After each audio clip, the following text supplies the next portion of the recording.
وأوصي نفسي وإياكم أيها المسلمون بتقوى الله عز وجل فإنه قد فاز المتقون يا أيها الذين آمنوا اتقوا الله حق تقاته ولا تموتن إلا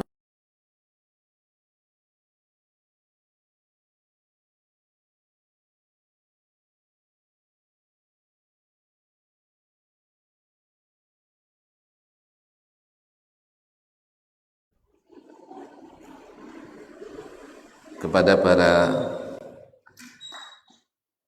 istrinya, pada anak cucu dan keturunannya, serta siapapun yang setia mengikuti jalannya sampai hari kiamat kelak. Allahumma salli ala Muhammad wa ala ali Muhammad kama sallaita ala Ibrahim wa ala ali Ibrahim innaka Hamidum Majid. Kaum muslimin dan muslimat rahimanillah wa iyyakum. Kembali kita bersama Imam Al-Bukhari rahimahullah ta'ala melalui kitabnya Al-Jami' As-Sahih. Al-Jami' As-Sahih. Kita sampai pada kitabu Al-Wudu, masih bab tentang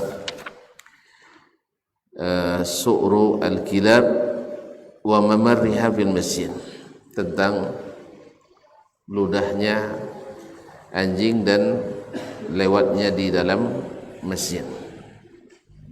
Apa hukumnya? Kaum muslimin dan muslimat dirahmati Allah Subhanahu wa taala. Berkata Imam Al-Bukhari rahimahullah, wa qala Ahmad ibn Shabib, berkata Ahmad ibn Shabib, itu Ahmad ibn Shabib ibn Sa'id Al-Habati Al-Habati Al-Jahdari Abu Abdullah, qala haddatsana abi, dia berkata telah menceritakan kepadaku atau kepada kami bapakku, yaitu Shabib ibn Sa'id Al-Habati, an Yunus, dari Yunus, yaitu Yunus ibn Yazid Al-Aili, an Ibn Shihab, dari Ibn Shihab, yaitu Abu Bakar Muhammad ibn Muslim ibn Ubaidillah ibn Abdullah ibn Shihab Az-Zuhri, qala haddatsani Hamzah bin Abdullah, dia berkata telah menceritakan kepadaku Hamzah ibn Abdullah, itu Hamzah bin Abdullah ibn Umar ibn Al-Khattab Al-Adawi, an abihi, dari bapaknya, yaitu Abdullah ibn Umar ibn Al-Khattab, Abdullah ibn Umar ibn Al-Khattab radhiyallahu anhuma, qala, dia berkata,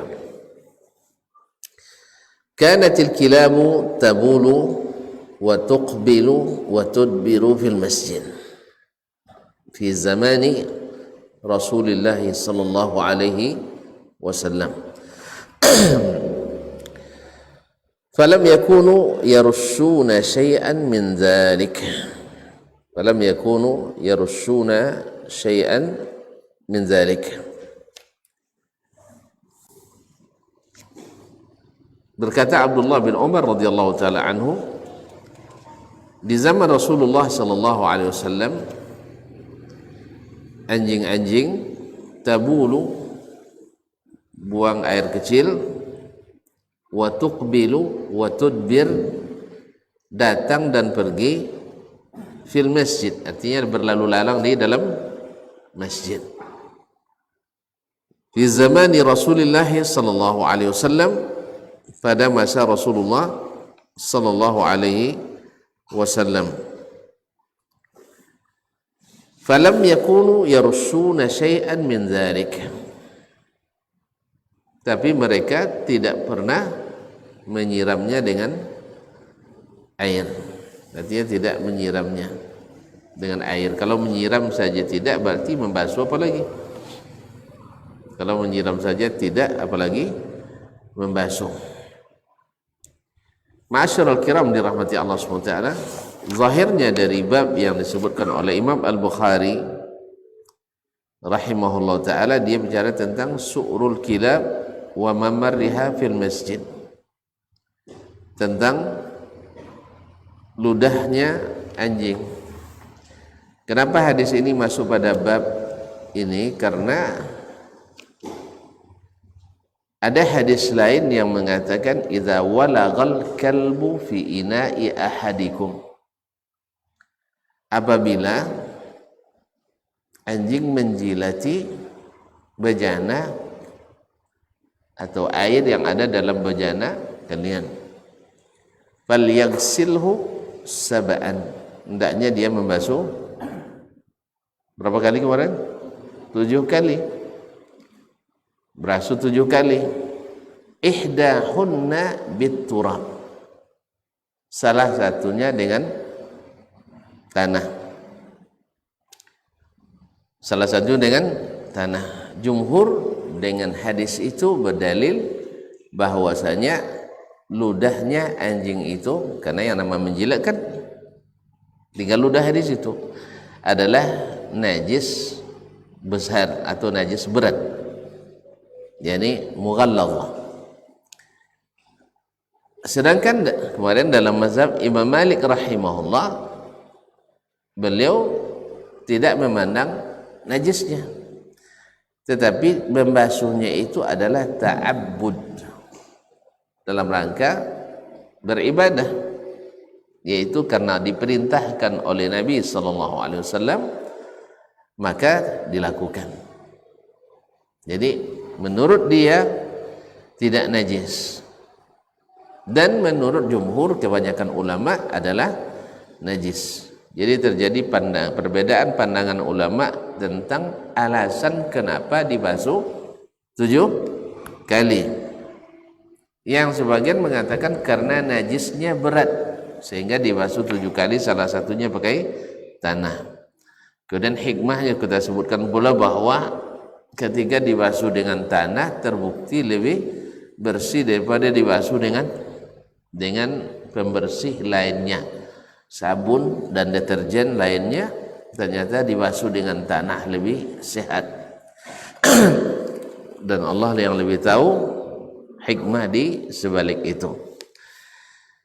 Nah, hadis ini menguatkan apa yang sudah disebutkan sebelumnya dari mazhab Imam Malik rahimahullah, atau yang mengikuti beliau para muridnya, bahwasanya anjing itu ludahnya tidak najis. Tapi kalau menurut kebanyakan ulama adalah najis. Oleh sebab itu, ketika hadis ini kanatil kilabu tabulu, anjing-anjing buang hajat kecil, apa bahasanya? Ya, buang air kecil. Kemudian watuqbil watudbir fil masjid, kemudian berlalu lalang dalam masjid. Di zaman Rasulullah sallallahu alaihi wasallam, di zaman Rasulullah sallallahu alaihi wasallam, karena di zaman Nabi masjidnya tidak berpintu, tapi di awal-awal, ini yang disebutkan oleh ulama atau jumhur yang tetap mengatakan bahwa anjing najis, tetap najis.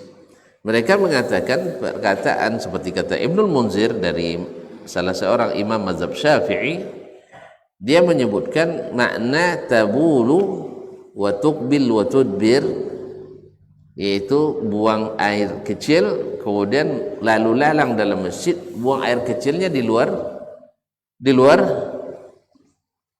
apa? Di luar masjid. Macam kita buang air kecil di mana? Luar masjid. Ditangkap pengurus nanti ya, dalam masjid. Nah, anjing kan tidak mungkin disuruh ke, jadi dia di luar masjid setelah itu masuk ke masjid. Ini yang disebutkan oleh Imam Ibnul Munzir rahmatullahi taala alaihi. Jadi bukan dia buang air di dalam masjid. Ini bagi yang mengatakan bahwa kencing hewan atau anjing dalam hal ini adalah najis. Tapi bagi yang mengatakan bahwa seluruh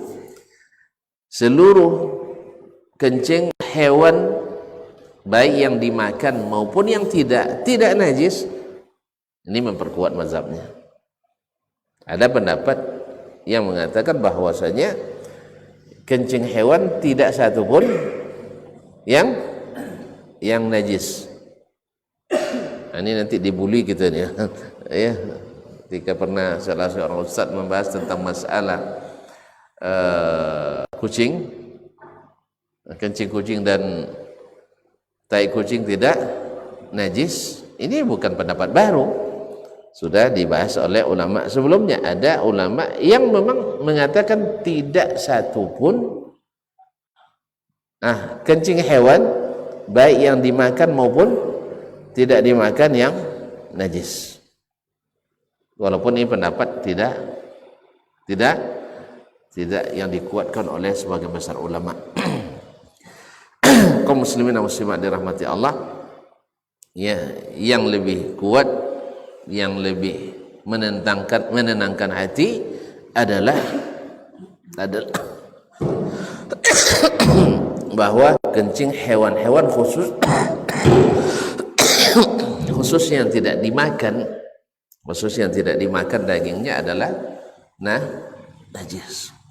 Lebih hati-hati, lebih menenteramkan. Ya, sebab bagaimanapun, ya, kenapa lebih menenteramkan? Kalau nampak antum tak berani sholat di situ, ya kan? Pasti tidak tenang sholat di situ. Betul? Misalnya ketika kita sholat sujud bau kencing kucing, senang tuh sholat itu? Enggak, pasti tidak nyaman. Walaupun ada ulama yang mengatakan tidak najis, ya, sebagian mengatakan bukan karena tidak najis, tapi dimaafkan karena sulit untuk dihindarkan. Karena sulit untuk dihindarkan. Dia yang namanya kucing kan dengan kita terus, sehingga sulit untuk dihindarkan. Karena tidurnya dalam rumah, makannya bersama kita, ya, kan hidupnya bersama kita. Minat tawafina alaina. Jadi bukan karena sebagian mengatakan tidak dibasuh atau tidak dianggap najis karena dia tidak bisa dihindari. Jadi kalau di setiap kencing kucing dan setiap taiknya harus mungkin bagi kita sangat menyulitkan, sehingga dimaafkan walaupun tetap najis. Kaum muslimin dan muslimat dirahmati Allah, jadi sebagian ulama menyatakan atau menyebutkan bahwa hadis ini itu terjadi di awal-awal Islam, di mana dulu masjid itu tidak berpintu, tapi di akhir-akhir zaman Nabi alaihissalatu wassalam masjid sudah disuruh untuk memuliakannya, untuk menjaga kebersihan masjid. Wallahu ta'ala alam. Oleh sebab itu walhasil bahwa yang namanya anjing tetap najis. Kaum muslimin dan muslimat dirahmati Allah subhanahu wa ta'ala. Jadi makna daripada hadis ini yaitu anjing buang air kecil kemudian berlalu lalang dalam masjid, maknanya bukan di dalam masjid buang airnya, tapi di luar. Itu menurut sebagian ulama, seperti yang dinukil oleh Ibnu Hajar dari Imam Ibnul Munzir dari Imam Mazhab Asy-Syafi'i. Kaum muslimin dan muslimat dirahmati Allah Subhanahu wa taala. Karena setelah datangnya perintah untuk memuliakan masjid, bahkan melakukan sesuatu yang laghu, sesuatu yang sia-sia dalam masjid itu dilarang, maka membiarkan anjing untuk masuk ke dalam masjid ini tentu saja lebih dilarang lagi, dan tak mungkin ini dijadikan sebagai dalil bahwasanya anjing itu kencingnya suci,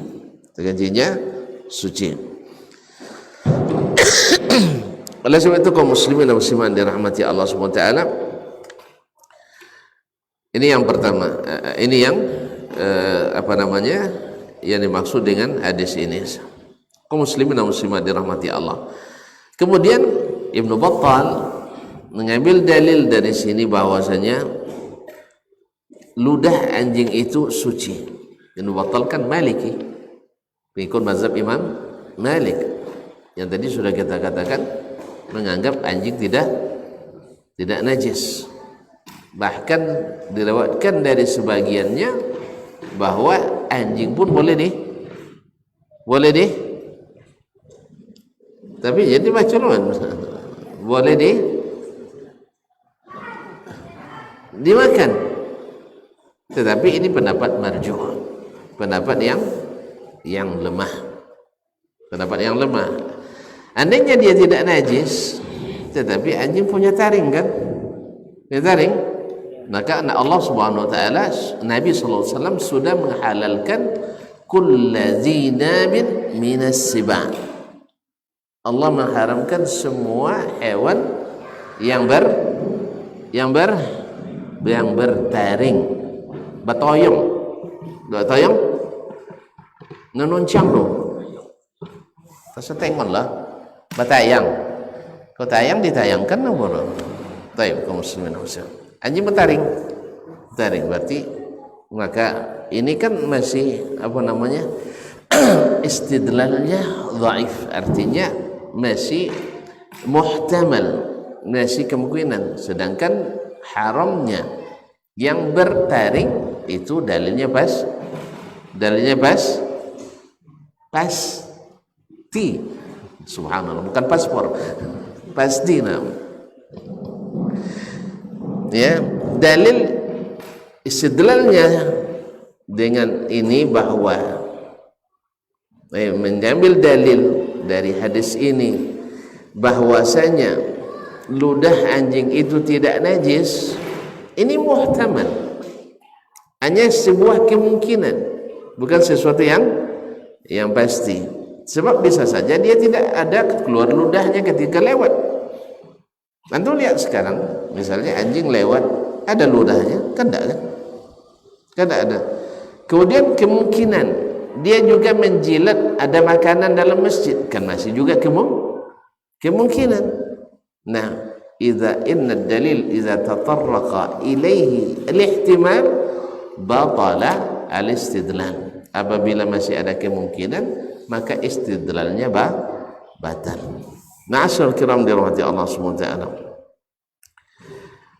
Oleh itu kaum muslimin dan muslimat dirahmati Allah, tetap saja bahwasanya ludah anjing itu tetap najis, wallahu taala alam. Nah, andainya di awal-awal Islam dibolehkan, tetapi di akhir sudah tidak dibolehkan. Yang kedua, bahwasanya dia saja kemungkinannya buang airnya di luar masjid, wallahu ta'ala. Tapi perkataan beliau falam yakunu yarushuna syai'an min dzalik, ini menguatkan bahwa kemungkinan dia di dalam masjid. Maka perkataan mereka atau ulama yang mengatakan itu terjadi di awal-awal Islam, bukan di masa akhir zaman Rasulullah sallallahu alaihi wasallam. Ma'asyiral kiram dirahmati Allah Subhanahu wa taala, Kemudian Imam Al-Bukhari rahimahullah melanjutkan, haddatsana Hafs ibn Umar qala, telah menceritakan kepada kami Hafs ibn Umar Al-Basri, qala haddatsana Syu'bah, telah menceritakan kepada kami Syu'bah, Syu'bah bin Al-Hajjaj Al-Ataki Abu Bistam Al-Basri, awwalu man fattasha al-hadis fil Basrah, an ibni Abi Safar, dari Ibnu Abi Safar. Ibnu Abi Safar namanya Abdullah Ibnu Abi Safar. An Sya'bi, dari Imam Asy-Sya'bi Amir ibn Surahil Asy-Sya'bi. An Adi ibn Hatim, dari Adi ibn Hatim At-Ta'i. Adi ibn Hatim At-Ta'i yang terkenal ayah dan anaknya pemurah. Jadi adinya pemurah, ayahnya juga pemurah, sampai-sampai disebutkan dalam syair, yusbihu adiyun abahu bil karam wa man yusabih abahu fama zalam. Yaitu Adi sama dengan ayahnya, pemurahnya, dan siapa yang mengikuti atau menyerupai ayahnya, fama zalam, tidak tersesat.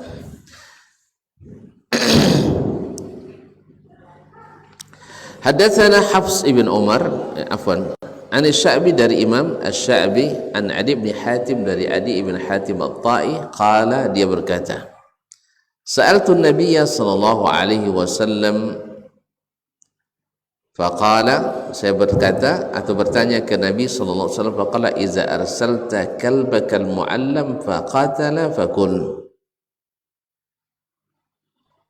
apabila kamu mengirim anjing yang sudah terlatih, yaitu anjing untuk berburu, faqatala fakul, maka bila dia membunuh buruan itu, maka boleh dimakan. Wa idza akala fala ta'kul, tapi bila dia makan, ya, dia makan, maka jangan ikut dimakan. Fa innama amsakahu ala nafsih, karena ini dia menangkapnya untuk dia, bukan untuk kita. Qultu ursilu kalbi fa ajidu ma'ahu kalban akhar, qala fala ta'kul. Kalau saya mengirim atau melepas anjing saya untuk berburu, dan ketika itu saya dapatkan bersamanya ada anjing yang lain, hasil buruan itu ada anjing lain bersamanya, kata Nabi, qala fala ta'kul, jangan dimakan. Fa innama sammaita ala kalbika wa lam tusammi ala kalbin akhar. Karena engkau membaca bismillah tadi untuk mengutus atau melepas anjingmu, bukan anjing yang lain. Hadis ini kaum muslimin dan muslimat, munasabahnya masuk pada bab liur, air liur, anjing najis atau najis atau ya tidaklah najis atau tidak najis. Oke, itu masih bab ini juga. Ini menguatkan kembali orang yang mengatakan bahwa dia tidak najis. Pasalnya ketika dia menangkap, kan tadi mengirim atau melepas anjing berburu. Anjing berburu, dia menangkap pakai apa? Pakai tangan gitu ya? Hah? Dicekiknya gitu. Pakai apa? Pakai gigi. Giginya di mana? Gigi di lidah. Giginya di mulut. Mulutnya ada liur apa enggak? Ada. Kan itu. Tentu saja yang kena, yang di apa namanya? Tentu saja ketika dia menerkam mangsa atau buruan tadi, pasti akan terkena air liur tadi, akan terkena air liur. Nah, di sini Nabi alaihi salatu wassalam ketika ditanya, sa'altu Nabi sallallahu alaihi wasallam, saya bertanya ke Nabi sallallahu alaihi wasallam, apa yang ditanya? Hukmi saydil kilab, hukum buruan anjing, hasil yang diburu oleh anjing. Nah, apa hukumnya Rasulullah? Qala iza arsalta, nah, iza arsalta kalbakal muallam faqatala fakul, bila kamu mengutus atau melepas anjing yang sudah terlatih. Ini anjing yang sudah dilatih, kalau tidak terlatih tidak boleh. Yang ini yang punya anjing paham dia. Dia yang biasa dengan anjing, anjing yang terlatih untuk berburu, bukan untuk dia makan sendiri. Makanya Nabi sebutkan, kalau dia bunuh buruan itu maka makan, tapi dengan syarat tadi kita yang melepasnya, dilepas dengan bismillah. Nah, dilepas dengan bismillah, lalu dia tangkap dan dia bunuh walaupun mati, maka halal kita makan binassi kitabillah dan sunnah Rasulullah sallallahu alaihi wasallam. Wa iza akala, tapi bila ditemukan setelah ditangkapnya dimakannya, dimakannya la sula bolore, ya, dan dimakannya dagingnya. Kata Nabi sallallahu alaihi wasallam, jangan dimakan, berarti tidak halal. Apa sebab? Karena anjing tadi dah berubah niatnya. Dah berubah niatnya. Niatnya sekarang dia nangkap untuk dia, bukan untuk kita.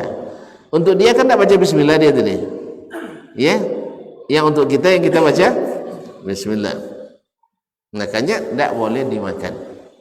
Kalau dia dimakan, kalau dimakannya. Kemudian ada persoalan lain.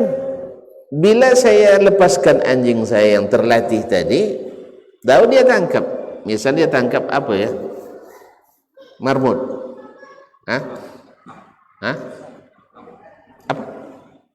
ayam jenis jangan sulit, awak lah kau jauh, kancil, kancil kenapa dah, kancil dia usul zabu nah.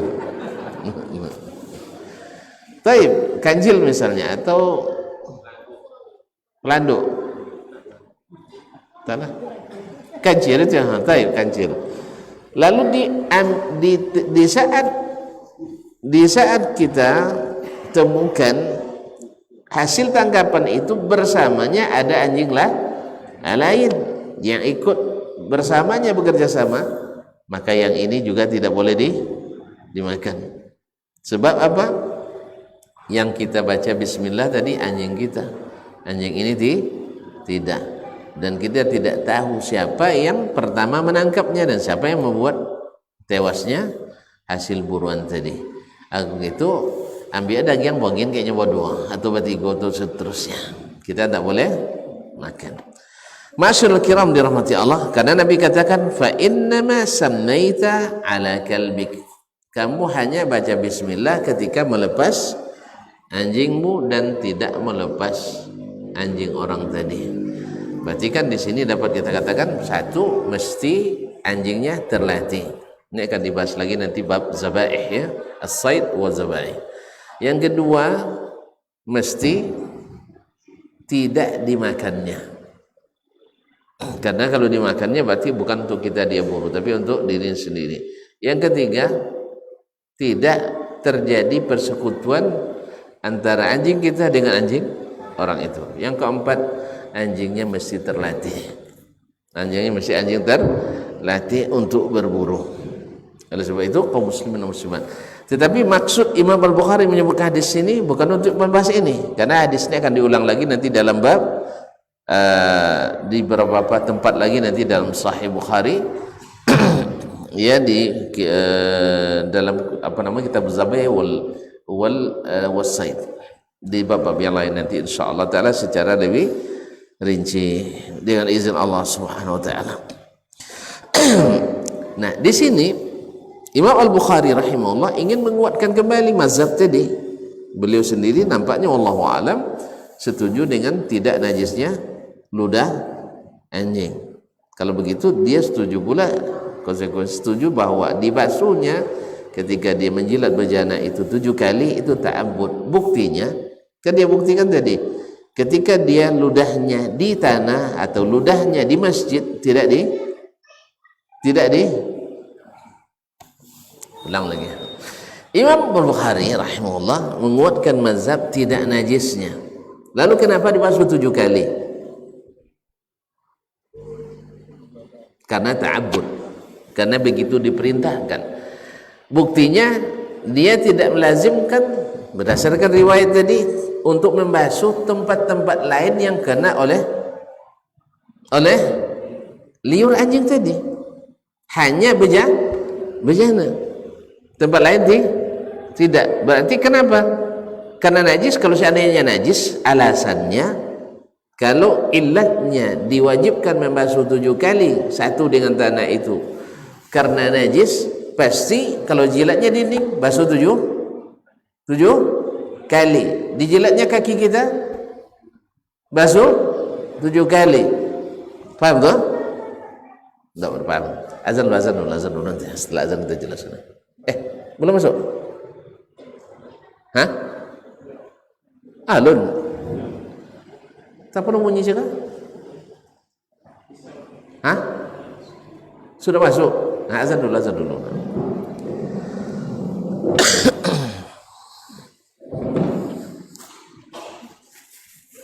Belum? Syekh? Hah? Pastikan masuk dulu. Dah masuk? Khilaf juga?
حي على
Kaum muslimin dan muslimat dirahmati Allah. Ulang kembali. Tadi Imam Malik rahimahullah dan juga Imam Al-Bukhari di sini menguatkan bahwa ludahnya anjing tidak najis. Sampai Imam Malik mengatakan kalau najis ludahnya, kenapa boleh dimakan bekas gigitannya? Bukankah kita memakan yang najis? Oleh sebab itu Imam Malik rahimahullah ketika mengatakan tidak najis, lalu kenapa dibasuh juga 7 kali? Sekali dengan tanah. Nah, itu adalah ta'abbud. Karena ini ibadah, begitu diperintahkan. Buktinya bila dijilat yang lain tidak dibasuh 7 kali. Antum lah cepat-cepat bilang tak basuh aja. Basuh lah. Masa antum nampak nanti ini dijilat anjing antum tak basuh? Enggak, tetap dibasuh, cuman tidak dibasuh 7 kali. Apa sebab? Enggak disuruh. Berarti ta'abbud. Jelas ya? Tapi jumhur mengatakan najis. Jadi dibasuhnya 7 kali karena najis berat. Jelas ya? Nah sekarang tadi berkata Imam Malik boleh dimakan. Kalau seandainya boleh dimakan bekas gigitannya, gimana pula najis? Karena sepakat ulama katakan yang najis tak boleh dimakan. Jelas? Tapi ini dijawab oleh Imam Abu Bakar al-Ismaili dari mazhab Syafi'i bahwa Nabi SAW bukan sedang membicarakan najis atau tidak najisnya. Nabi sedang membicarakan boleh dimakan atau tidak bolehnya. Buktinya Nabi tidak menyebutkan nanti darah yang keluar dibasuh atau tidak, kan tidak disebutkan. Jelas? Darahnya mesti dibasuh atau tidak? Darah yang sudah dibasuh, yang sudah dibantai, dibuang atau dimakan? Ini tidak pernah basuh daging. Apa yang bingung? Mudah-mudahan kembali bahwa perkataan Imam Malik tadi, bahwasanya kenapa kalau andainya ludahnya najis, apa sebab boleh dimakan kalau najis? Jelas ya? Berarti kan tidak disuruh dibasuh dah. Kan tidak disuruh dibasuh dah. Dijawab oleh Imam Abu Bakar al-Ismaili di mazhab Syafi'i, Buya Malik ya. Ini Nabi bukan sedang membahas masalah dibasuh atau tidak, najis atau tidak. Rasulullah SAW sedang membahas masalah boleh dimakan atau tidak. Buktinya Rasulullah SAW juga tidak menyebutkan darah yang keluar dibasuh atau tidak. Enggak, Nabi sebutkan dibasuh atau enggak? Enggak, berarti Nabi bukan sedang memasalah basuh atau tidak. Nabi sedang bicara halal atau tidak. Jelas? Buktinya Nabi juga tidak sebutkan basuh darahnya. Enggak. Padahal darah boleh dimakan atau tidak? Kan tidak boleh dah?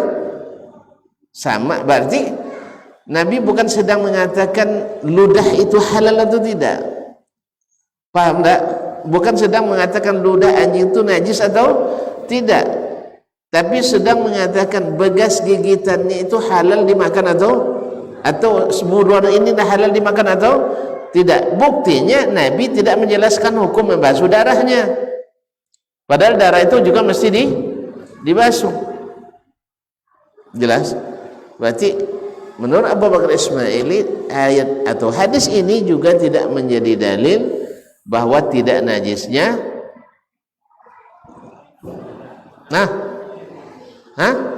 kencing anjing, ludah anjing. Berarti jumhur kembali ke jumhur bahwasanya ludah anjing tetap najis. Jelas? Tetap najis, maka mesti juga dibasuh. Tapi jangan dibasuh ke tanah pula, tidak jadi makan daging itu dong. Tidak jadi dimakan, karena yang dibasuh 7 kali pakai tanah itu adalah bejana kita. Jelas? Alhamdulillah. Sudah jelas, selesai gitu. Ma'asyiral kiram dirahmati Allah Subhanahu wa taala. Jadi Nabi tidak sedang mentakrir masalah itu. Nabi sedang menjelaskan hukum yang ditangkap oleh hewan atau anjing boleh dimakan atau tidak. Buktinya beliau tidak menyuruh membasuh darah, padahal darah itu mesti dibasuh dan dihilangkan. Ma'asyiral kiram dirahmati Allah Subhanahu wa taala. Jadi kenapa tidak dijelaskan? Karena sudah ma'ruf yang namanya ludah anjing, bekas gigitan anjing kita akan bekas gigitan anjing kita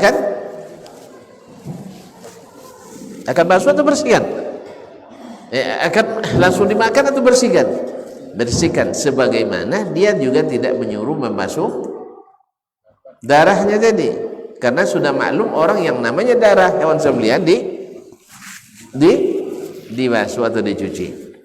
Jelas? Ya, karena kalau sudah jelas untuk apa dijelaskan lagi, kan itu. Bagi orang yang namanya darah hewan yang disembelih pasti dibasuh. Demikian pula dengan bekas gigitan hewan atau anjing tadi pasti dibasuh. Dah, selesai. Jadi tidak sedang menjelaskan najis atau tidaknya. Najis atau tidaknya liur anjing. Liur anjing. Makanya beliau menolak istidlal dengan hadis ini bahwa ludah anjing tidak najis. Wallahu taala alam. Ma'asyiral kiram dirahmati Allah Subhanahu wa taala. Baik. Barangkali keterangan ini sudah cukup jelas. Kesimpulannya hadis ini, pertama boleh menggunakan anjing untuk berburu dengan syarat tadi harus terlatih. Kedua, lepas dengan baca bismillah. Ketiga, tidak dimakannya. 4, tidak ada anjing lain yang ikut bekerja sama di dalamnya yang tidak kita lepas.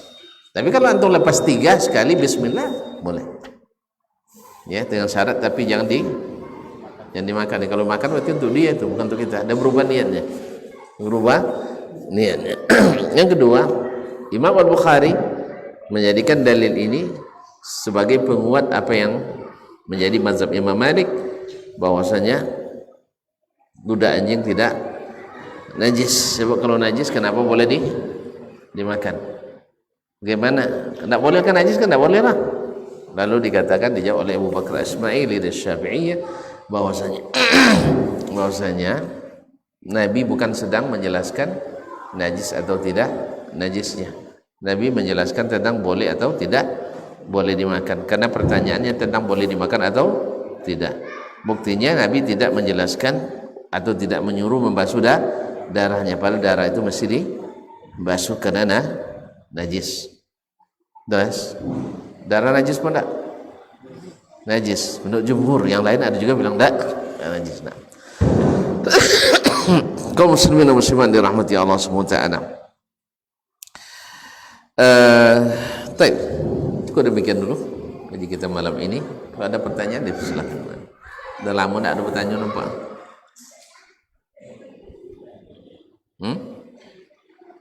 Alhamdulillah.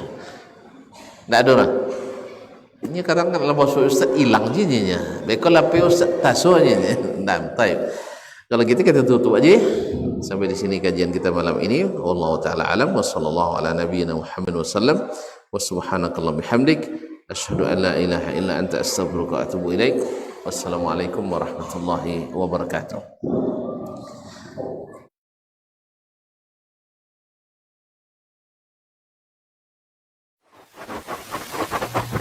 Barometer amal kita saleh tak salehnya di salat kita. Bila salat kita ikhlas dan sesuai dengan sunnah Nabi SAW, maka insya Allah amalan yang lain mengikut. Ini aktivitas ini membantu saya di akhirat atau akan menyulitkan saya di akhirat. Kalau seandainya perbuatan itu ternyata akan menyulitkan kita di akhirat kelak, tinggalkan perbuatan itu. Anta ni'mal jund. Kamu adalah sebaik-baik prajurit. Coba lihat. Kamu adalah sebaik-baik prajurit. Maka tujuannya adalah menghancurkan kehidupan rumah tangga.